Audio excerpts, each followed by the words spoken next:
Nem az ige hirdetéssel fogok kezdeni, hanem szeretnék egy történetet megosztani veletek, és mégpedig azért, mert hogy szeretném, hogy tudjátok, hogy mik történtek Örményországban, milyen országból jött is Zara. Úgy tudom, hogy az első keresztény állam volt Örményország. A 300-as évek elején áttértek a kereszténységre. És hát sok viszontagságon keresztül ment ez a nép, és elérkezett hozzájuk a karizmatikus kereszténység is, orosz közvetítéssel még hozzá. Legalábbis én így tudom, de ha nem jó, akkor majd Zara kijavítja. És tehát ott már az 1800-as években volt karizmatikus mozgalom. Ugye mi a pünkösdi egyházat azt mondjuk, hogy 1906, az Azusa utca, és akkor indult el. Volt egy gyermek próféta, Efim Gerasimovics Klubinken, pünkösdi felmenőkkel 1842-ben született, Karakalában, és 53-ban 11 évesen egy látomást kapott. A látomásban egy kéziratot látott, amit át kellett, hogy másoljon. Mint később kiderült, az írás orosz nyelven hívta fel a figyelmet egy közelgő, átfogó méretű életveszélyre, ami a keresztény lakosságot fenyegeti.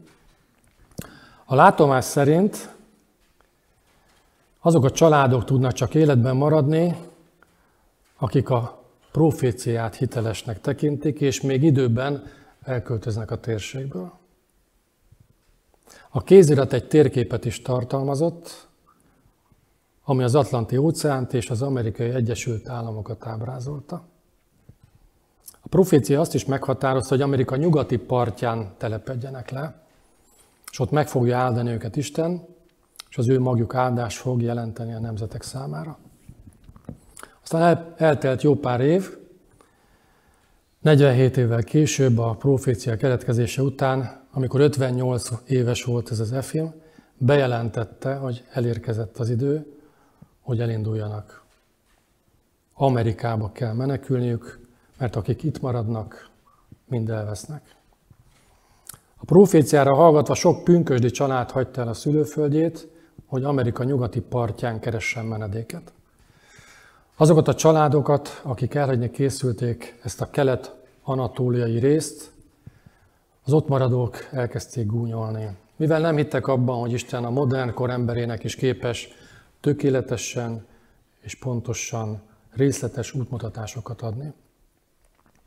A proféciának köszönhetően azonban nem akármilyen fenyegetés elől menekültek meg az örmény pünkösdi családok, hanem az örmény genocidium, népirtás 20. századi első népirtása elől. Bár ennek a népirtásnak voltak előjelei, a profécia ismerete nélkül nem lehetett számítani annak a bekövetkeztére. És nem tudom, hogy mennyit tudtok erről az eseményről, ez bekövetkezett az Oszmán Birodalom, a 2 millió fős akkori örménységet megtizedelve közel 1,5 millió örményt pusztított el. Ez volt az első népirtás, modernkori népirtás.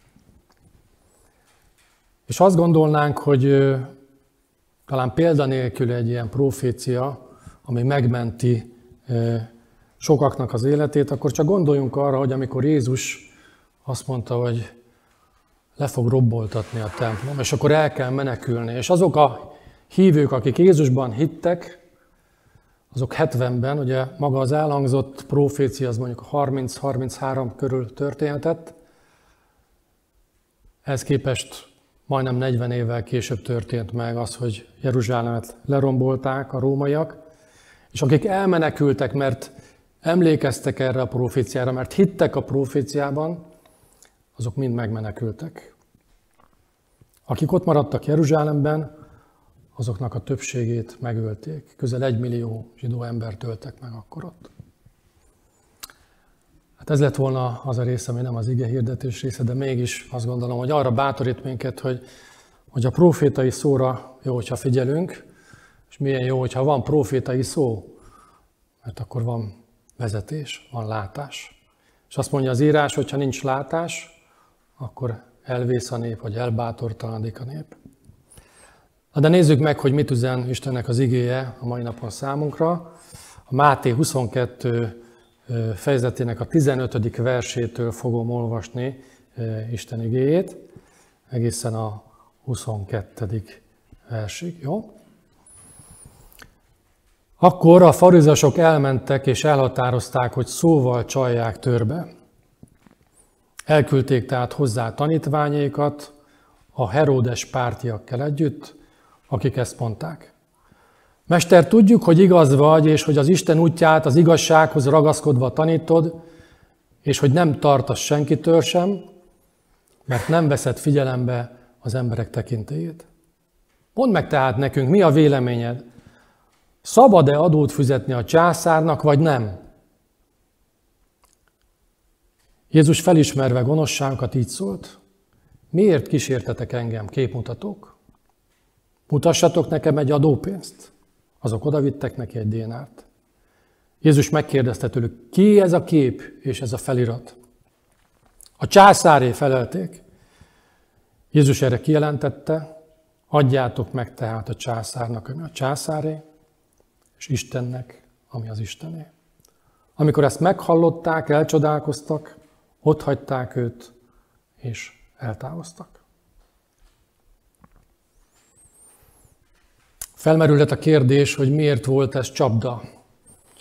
Miért volt ez egy gonosz dolog a kérdezők részéről? Már eleve a küldöttségnek az összetétele sem volt szokványos, hiszen a farizeusoknak a tanítványai, meg a Heródes pártiak együtt, ez elég unikum történet, különleges helyzet volt. Ellentétes álláspontot képviseltek sok dologban, és ez így volt az adó kérdésében is. A farizeusok azok elutasítóan voltak az adófizetéssel kapcsolatban. A Heródes pártiak, akiknek a hivatali létük a császári kegytől függött, természetesen támogatták. A farizeusok azért nem támogatták, mert ők úgy gondolták, hogy adót csak az Istennek lehet adni, fizetni. De Jézus, ahogy itt látjuk, az adófizetés mellett foglalt állást, és ha így tett, akkor alapvetően azt is gondolhatjuk, hogy a farizeusi, hazafias vallási elvek ellen védt. Ha viszont nem amellett voksolt volna, akkor pedig lázadással, lázító tevékenységgel vádolhatták volna. De Jézus leleplezi eleve az ő gonosz indulatokat, motivációjukat. Itt felfedezhetjük azt a szellemi ajándékot, ami itt működött Jézusnál, ami a szellemeknek a megkülönböztetése, megítélése volt, és mellette még ott volt az ismeretnek a beszéde. Az az igazság, hogy ha arámi nyelven vizsgálnánk meg ezt a mondatot, akkor ez egy kicsit másképp hangzana. Mégpedig úgy, hogy adjátok vissza a császárnak azt, ami a császáré. Aztán majd később látjuk, hogy ez ugyanúgy igaz, adjátok vissza Istennek, ami az Istené. De Pál is ezzel egyébként összhangban tanította Róma 13:7-ben, amikor azt mondja, hogy adjátok meg mindenkinek, amivel tartoztok. Akinek az adóval, annak az adót. Akinek a vámmal, a vámot. Akinek félelemmel, annak a félelmet, akinek pedig tisztelettel, a tiszteletet. És majd így folytatja, és ez számunkra nagyon fontos útmutatás, senkinek se tartozzatok semmivel. Csak azzal, hogy egymást szeressétek, mert aki a másikat szereti, betöltötte a törvényt.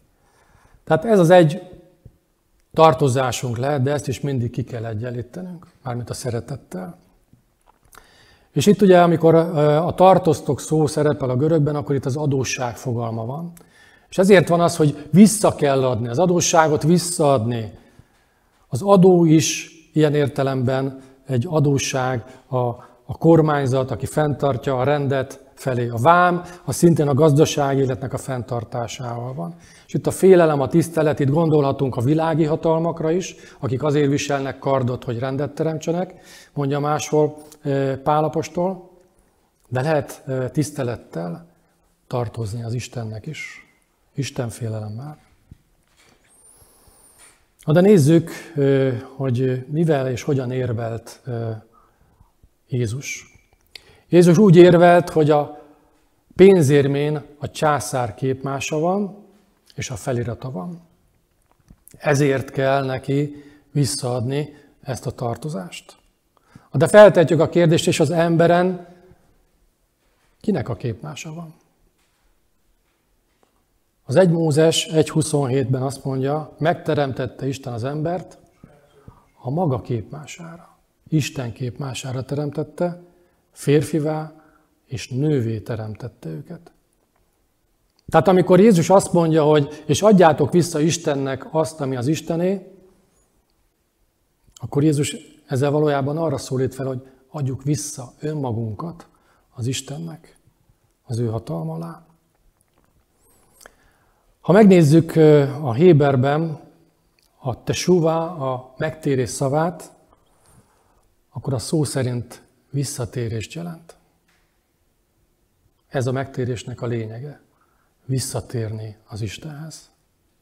Azaz add vissza, engedd át magad Istennek, rendeld alá magadat az ő hatalmának, mert ő nála van a legjobb kezekben a te életed. A megtérés, a visszatérés tartalmát tekintve megnéztem, hogy mit foglal magában a héber gondolkodás, és 4 lépést sorolnak el.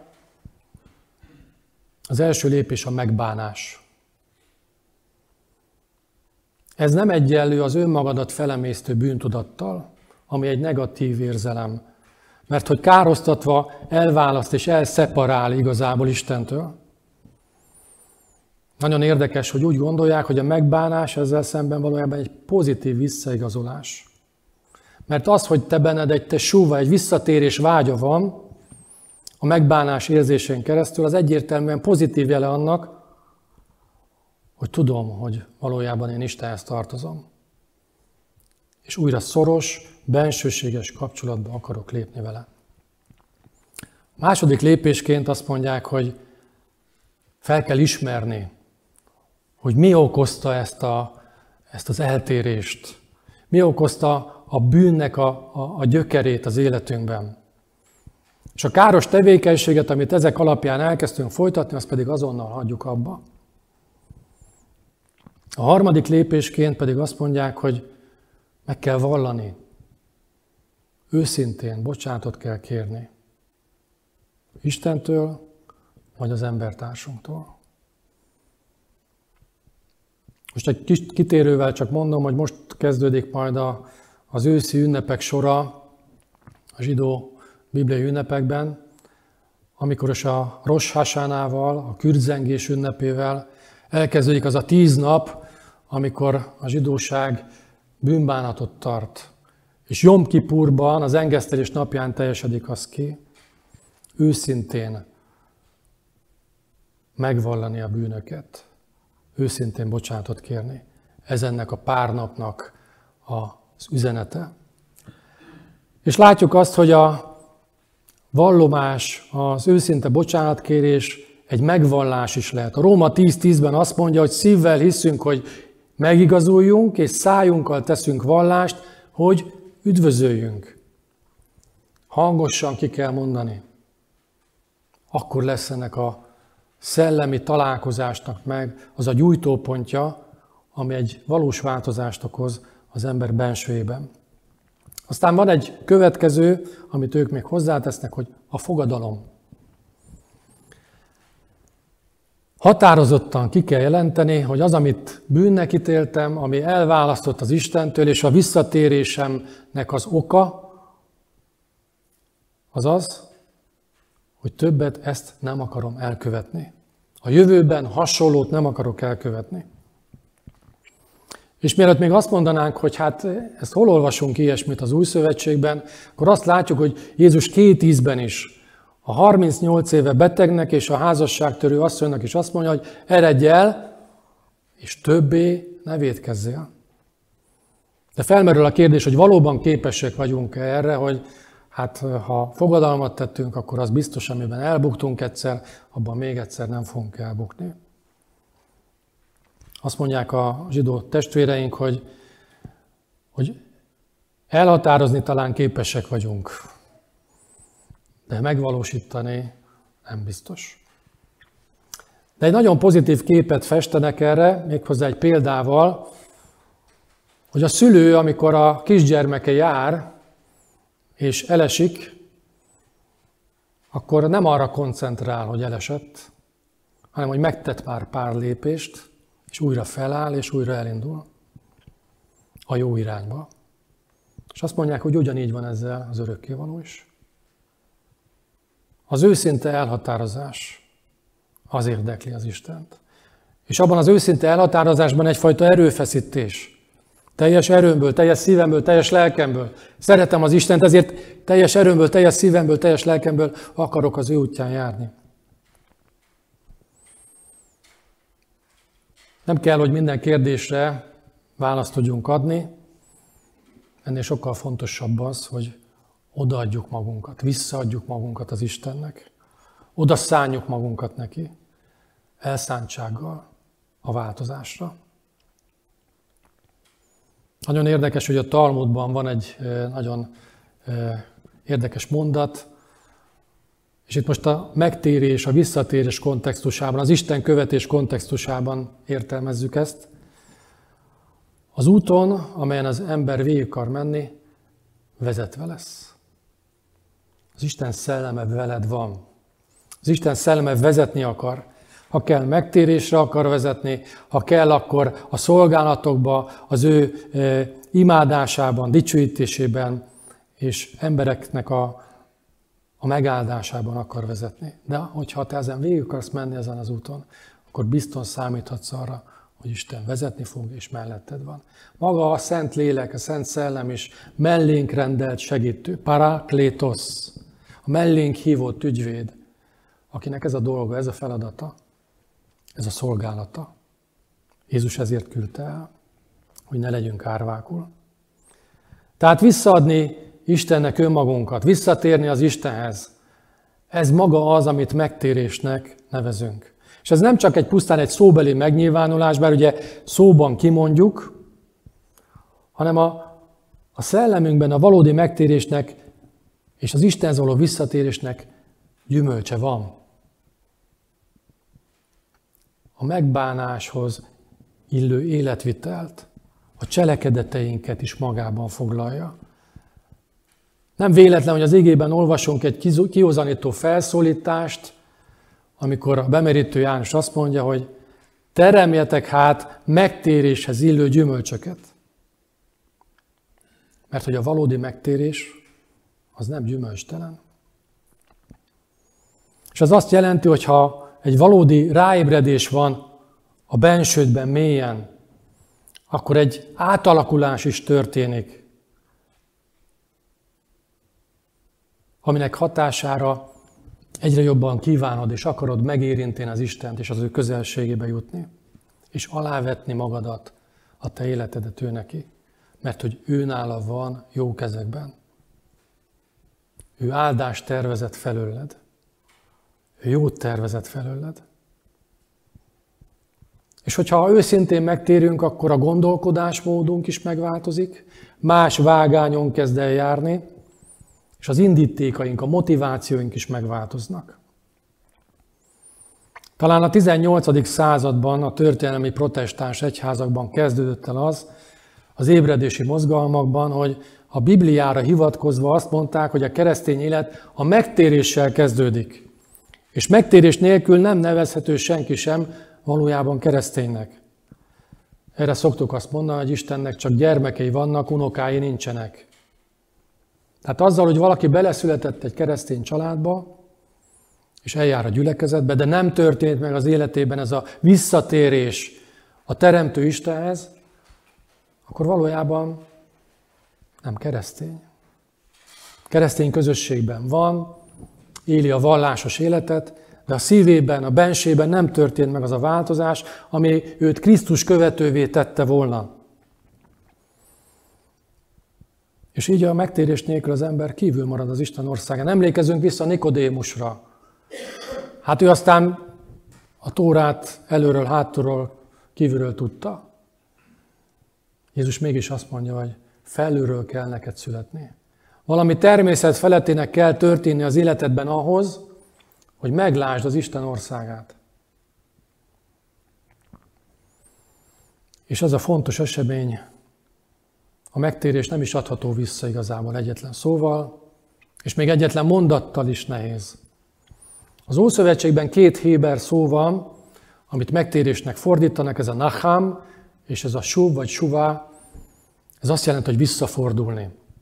Spurgeonnek volt egy ilyen mondata, amikor nagyon röviden, katonásan le akart írni, hogy mit jelent a megtérés. Az az ember, aki Istentől távolodó irányba megy, annak azt mondja az Isten, hogy állj, hátra arc, indulj.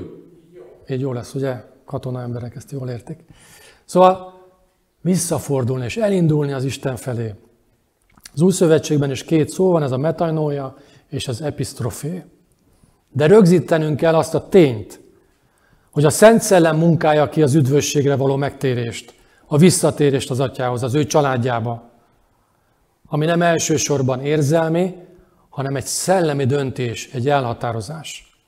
És újjászületés, felülről születés pedig az Isten pecsétje erre a döntésre, a Szent Szellem által. Az Ezékiel 36, 26, 27-ben azt mondja, és adok nektek új szívet, új lelket adok belétek, vagy új szellemet adok belétek, és elveszem a kőszívet a testetekből, és adok nektek új szívet. Vagy a 2 Korintus 5:17, ha valaki Krisztusban van, új teremtés az. És a Timóteus 3:5 pedig azt mondja, nem az igazság cselekedetéből, amelyeket mi cselekedtünk, hanem az ő irgalmasságából tartott meg minket, az újjászületés fürdője és a Szent Szellem megújítása által. Ez az Isten munkája. És Isten dolgozni, munkálkodni akar minden emberben, mert azt akar, hogy minden ember üdvözöljön, és eljusson az igazság ismeretére, Jézus megismerésére. És nyilván nem azt mondom, hogy ez nem lehet érzelmi. Ez kísérheti, és kísér is alkalmanként egy érzelmi, katartikus átélés is. Van, akinek megadatott az, hogy ilyet élt meg, és amikor bizonyságot tesz, akkor elmondja, hogy Isten milyen módon ragadta meg, milyen módon élte meg a megbánást, és milyen módon tapasztalta meg az Isten kegyelmének ölelő karjait, hogy beborította a Szent Szellemével, a szeretetével, megmosta, és egyszerre sírt, és ugyanakkor nevetett is, mert teljesen egybefonódott ez a 2 dolog. Micsoda csodálatos dolog ez. De van, aki csak elmond egy egyszerű imát, Uram, hogyha te valóban vagy, akkor mutasd meg magad. És másnap úgy ébred, hogy egy új ember. És nem történt semmi katartikus dolog, hanem Isten egyszer csak álmában megváltoztatta.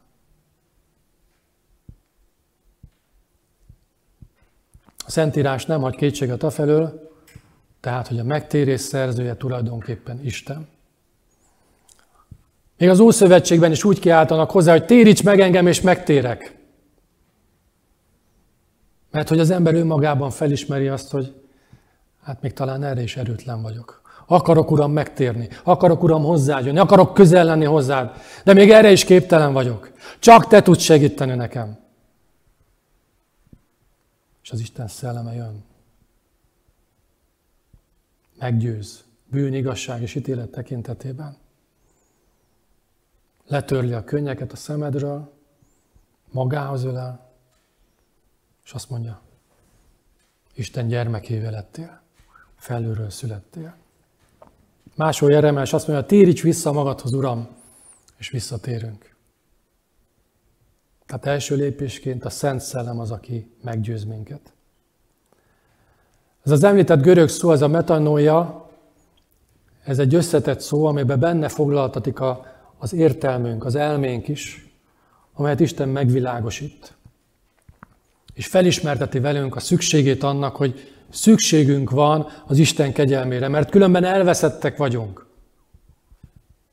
Ő pedig azért jött, hogy megkeresse az elveszetteket, de nem csak megkeresi, hanem azt mondja, meg is tartja. Mert ha csak megkerestek volna minket, de úgy maradtunk volna, az kevés. Nekünk megtartásra is szükségünk van. Arra, hogy végigvezessen minket ezen az úton, amit életnek hívnak. Szép bibliai példája ennek a tékozló fiú, és hogyha az előbb elmondott 4 pontot egy kicsit összevetjük, hogy hogyan gondolkodnak a zsidó atyafiak, nézzük meg, hogy hogyan jelenik meg ebben a történetben. Nem fogom felolvasni magát a történetet, ami a Lukás 15-11-32-ben van, csak így nagy vonalakban. A tékozló fiú nehéz helyzetbe kerül, szinte az éhhalál határán van, és ez a presszió, ez a nyomás arra kényszeríti, hogy elkezdjen gondolkodni. Nem tudom, ti hogy vagytok vele, az én megtérésem is egy ilyen presszió hatására történt, mert hogyha nem történik ilyen presszió, akkor éltem volna az életemet úgy, ahogy addig éltem, nem gondolkodtam volna arról, hogy itt valami félrement. De maga a körülmény, a helyzet arra ösztönzött, hogy hát el kell gondolkoznom, hogy ha így megy tovább, hova fogok jutni? Egyáltalán megérem-e a 35 éves életkoromat, vagy nem? És az volt a konklúzióm, hogy nem fogom megérni, hogyha így folytatom tovább.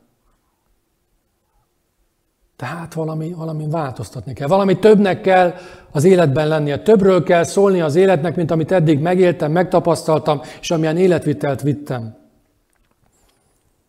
Én is magamba szálltam. És azt mondtam, hogy nekem meg kell találnom a valódi élet értelmét.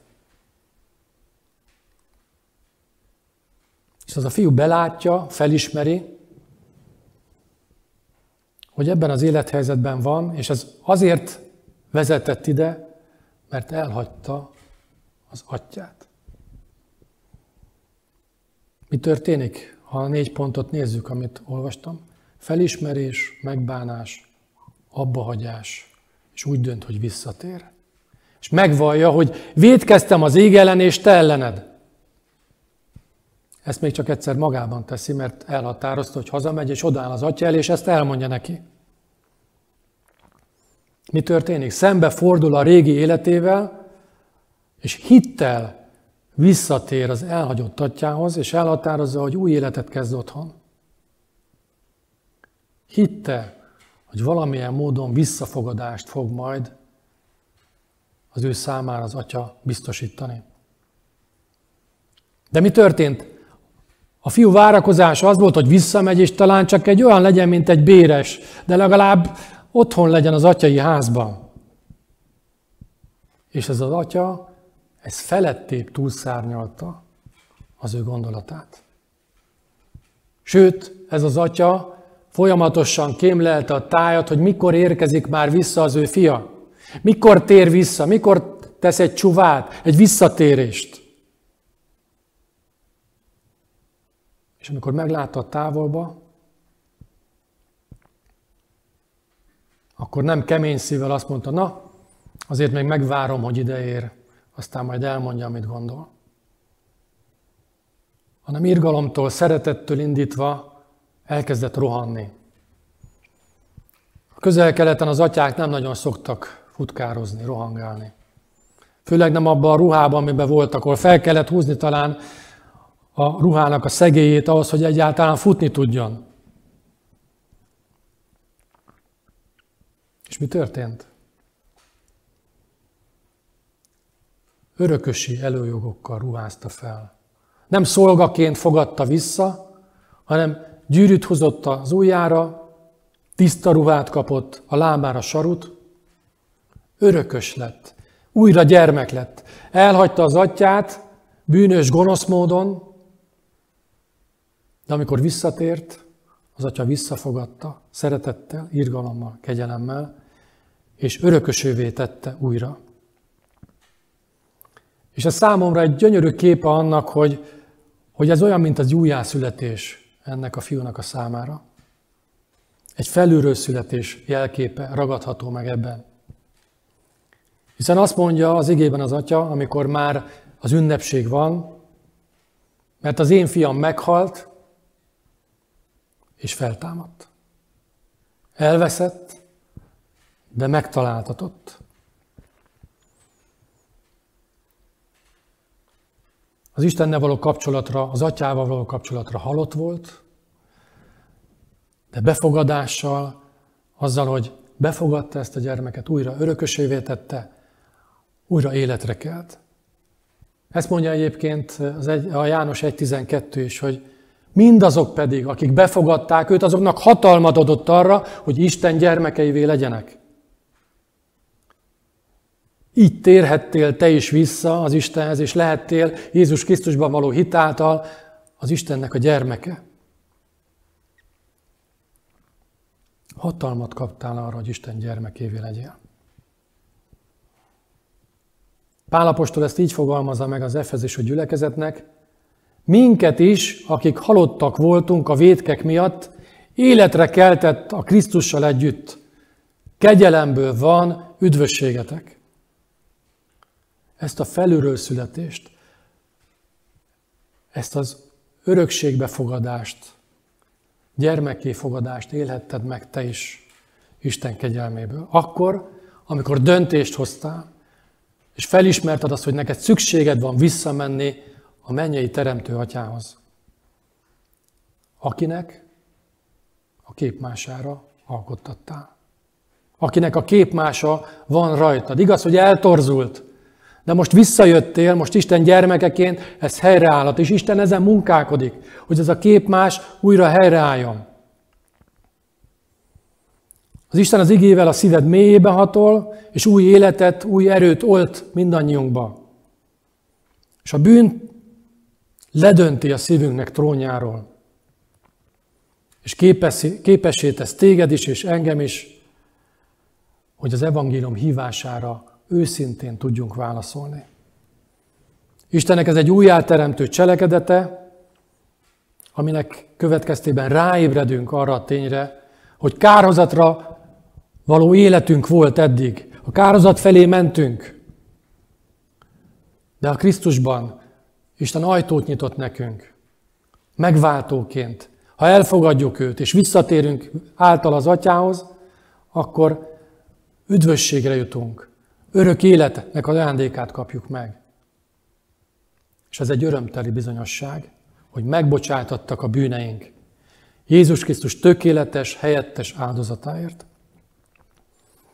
Tehát összefoglalva ez a fajta üdvözítő hitre való megtérés az egész személyiségedet áthatja, az értelmedet, az érzelmedet, az akaratodnak a teljes szféráját érinti. Belátjuk az értelmünkkel a bűnnek a lényegét, hogy céltévesztett életet éltünk, az Istentől távolodó irányba mentünk, és amikor ezt megértettük, és visszafordultunk, szívünkben Krisztust behívtuk, akkor már ebben az örök életben, az Isten ajándékában részesülve Isten gyermekeivé lehettünk. És az a változás, ami megtörténik, az elsősorban Isten és te közötted történik meg. De ez a változás, ez kihat az embertársaddal való viszonyra is. És erre a változásra alapvetően mindenkinek szüksége van. Ezért hirdetjük az evangéliumot. Térjetek vissza az Istenhez, akinek a képmására teremtettetek. De feltehetjük a kérdést, hogy mi van azokkal, akik ezt már megtették, és már Isten gyermekeiként élik az életüket ebben a világban, Isten kegyelméből, az újjászületés által. És visszafogadtattak az Isten családjába, és szívükkel hittek, és szájukkal vallást tettek erről a hitükről. Ahogy mondtam, a görögben két szó van, a másik szó az episztrofé, ez is visszafordulást jelent. Mégpedig nem csak egy elméleti visszafordulást, hanem hangsúlyosan, gyakorlatilag a hétköznapi életvitelben is. Azaz nem csak a mi elménkben, hanem a gyakorlati hétköznapokban, az életvitelben is, ahogy mondtam, gyümölcsök jelentkeznek, és változás történik az emberben. És mi, akik már az alaplépést, az üdvözítő hitre eljutva Krisztushoz tartozunk, az ő családjába, mégis az életünk során beszennyeződhetünk. A gondolkodásunk megtévedhet, elterelődhet, leterelődhet arról a vágányról, amit az ige szab számunkra. És erre mondja Jézus az apostoloknak, amikor a lábmosás története van, hogy aki megfürdött, annak csak arra van szükség, hogy a lábát mossák meg. Különben teljesen tiszta. Tehát amikor itt az episztroféról beszélünk, akkor itt nem csak egy egyszeri eseményről van szó a hívőnek az életében, hanem ahogy szokták mondani, naponkénti megtérésről, visszatérésről is beszélhetünk. És ennek sohasem az üdvösség megszerzése, vagy a kárhozatnak a tétje lebeg felettünk, hanem ez egy életünk végéig tartó folyamat lehet, hiszen a kísértések, az esetleges bukásaink miatt erre szükség van, beszennyeződünk. De alapvetően már az ige vizében megfürdetve a Szent Szellem által az üdvösségben tiszták vagyunk. De újra és újra kell, hogy ezt tegyük. És ezt nevezhetjük a megszentelődés folyamatának, a progresszív, a folyamatos megszentelődés folyamatának. Mert az objektív az már megtörtént, amikor elfogadtuk Jézus Krisztust megváltónknak, és ő által vitt minket a sötétség birodalmából az Isten birodalmába. Isten arra választotta ki az övéit, hogy megtérve itt a földön megszentelődjenek. És ebben a megszentelt életben dicsőítsék őt. És ez folyamatos, alakul, formálódik, de növekvő módon, egyre több gyümölcsöt teremve. Tehát fontos, hogy alapvetően már tiszták vagyunk, Jézus vére árán, de hogy járunk elünk ebben a világban, a kísértések, a nehézségek, vagy legtévedünk esetleg a keskeny ösvényről, vagy elhagyhatjuk azt, akkor szükségünk van arra, hogy a bűnbocsánatnak, a megvallásnak, a bűnvallásnak az árán újra megtisztulva teljesen menjünk és tegyük azt, amire Isten elhívott minket. Mert hogy ott dúl a harc benned és bennem, mert a hústestünknek a vágyai, a természetünk és az újjászületett természetünk között egy harc dúl. Erről beszél a Galatákhoz írt levél 5. fejezetének a 17. versében Pál, mert a test kívánsága a szellem ellen tör, a szellemé pedig a test ellen, és ezek viaskodnak egymással, hogy ne azt tegyétek, amit szeretnétek. És ráadásul azon túl, hogy a testünkben ez a feszültség ott van, ezt még a kísértő még meg is piszkálja. Minden módon igyekszik ezt felszítani. És amikor arról beszél az ige, hogy hogyan tudunk ezen túljutni, akkor arról beszél, hogy az óembert azt levetkőzzük, és az új embert pedig felöltözzük. És ebben az értelemben szólítja fel megtérésre a gyülekezetnek a tagjait az ige, akár a Kolossé levélben, akár a Jelenések könyvében, hogy visszatérjünk az Isten szellemi vezetéséhez és a megtéréshez. Nem tudom, hogy tudjátok-e, hogy mi az új szövetség szerint, ami elhívásunknak a célja. Mit gondol Isten a mi elhívásunk céljaként? A Róma 8.29-ben azt mondja, hogy mert akiket eleve kiválasztott, azokról eleve el is rendelte, hogy hasonlókká legyenek a fia képéhez, hogy ő legyen az elsőszülött a sok testvér között. Mit mondott Jézus? Adjátok vissza Istennek, ami Istené. Kinek a képmása van rajtunk? Az Isten képmása. Mit mond, mi a célja a hívő életnek, akiket kiválasztott, akiket elrendelt arra, hogy hasonlókká legyünk a Krisztus képmásához. Jézus ezt mondja, hogy aki látta az atyát, az látott engem is. Tehát ilyen értelemben ez a hasonlóság, ez a visszatérés a képmáshoz, az arra való átformálódás, az benne van ebben az igében. Mit jelent ez, hogy előre eleve kiválasztott? Hogy itt szokták a predesztinációnak a gondolatát hozni. Itt egy előre tudásról van szó. Hogyha a görög szót megnézzük, itt Isten előre tudja, hogy te ki vagy, mi vagy és hogyan fogsz reagálni az életnek a dolgaira és az ő hívására. Előre ismeri Isten, hogy te hogyan fogsz reagálni az ő hívására. És elrendelte, hogy hasonlóvá legyél, miután válaszoltál az Isten hívására, elrendelte, hogy hasonlóvá legyél az ő fiához. Ugye ezt a John Bevere tanításban nagyon plastikusan magyarázta el ez a tanító, ketté bontva a predesztinációt, és a desztináció. Előre a desztináció az pedig a végcél. Előre meghatározta a végcélt. A végcél pedig az, hogy az Isten képmására, Krisztusra formálódjunk át mindannyian. És akiben megvan az a reménység, mondja az 1 János 3:3, az megtisztítja magát, mint ahogyan ő is tiszta. Tehát vissza kell térnünk Istenhez, és meg kell engednünk a Szent Szellemnek, hogy vezessen minket ebben a folyamatban. A magunk javára megengedjük, hogy Isten felöltöztessen minket.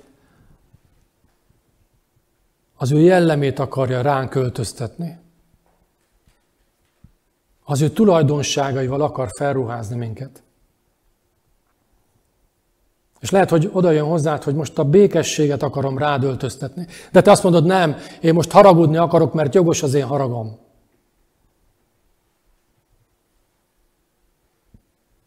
Vagy most az irgalmasságot akarom rád adni. Nem, én most nem vagyok irgalmas, mert olyat tett, amit én nem tudok neki megbocsájtani. Engedjük, hogy Isten felöltöztessen minket.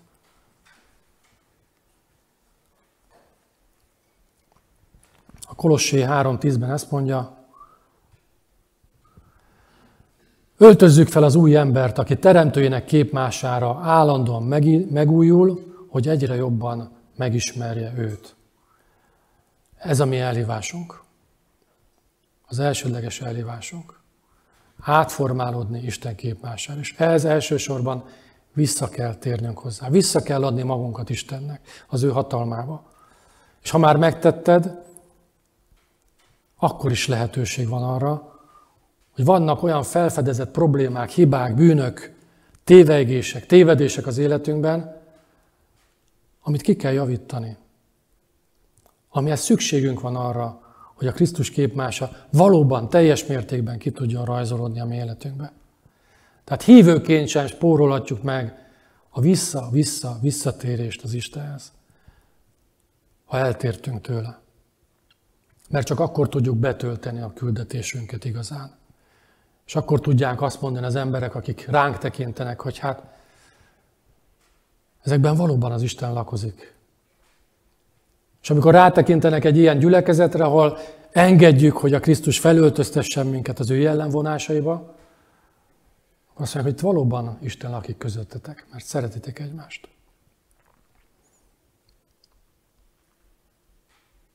És azt gondolom, mindannyiunknak van az életében egy-egy olyan terület, egy-egy olyan momentum, egy-egy olyan pillanat, amikor szükséges az, hogy a Szent Szellem rávilágítson az életünknek egy olyan pontjára, amikor eltértünk, és meg kell mosakodnunk újra, meg kell tisztítani magunkat.